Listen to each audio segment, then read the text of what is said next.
अस्सलाम वालेकुम नाज़रीन, मैं हूं फातिमा और आप देख रहे हैं वॉइस ऑफ मकरान। गवादर से रिपोर्ट कर रहे हैं हमारे ब्यूरो चीफ सुलेमान हाशिम। अनपढ़ता और जाहिल काबिल मुझे बनाया, अनपढ़ता और जाहिल काबिल मुझे बनाया, दुनिया इल्म दानिश का रास्ता दिखाया।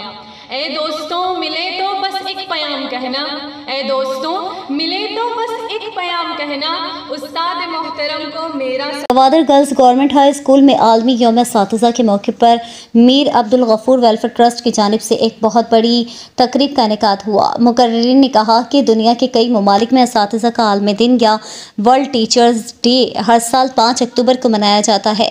यौम असातिज़ा मनाने का मकसद माशरे में असातिज़ा के अहम किरदार को उजागर करना है। इस दिन की मुनासिबत से दुनिया भर में कई सेमिनार्स, कॉन्फ्रेंसेस और तकरीबात का इनेकाद किया जाता है।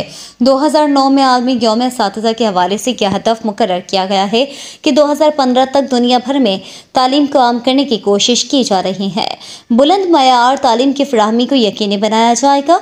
इस अजीम मकसद के हुसूल के लिए ज़रूरी है कि माशरे में पेशावर असातिज़ा को इनका जायज़ मकाम मिले और इन्हें दौरे जदीद में निज़ाम तालीम में होने वाली तब्दीलियों से वक्तन फ़वक्तन बाखबर किया जाए।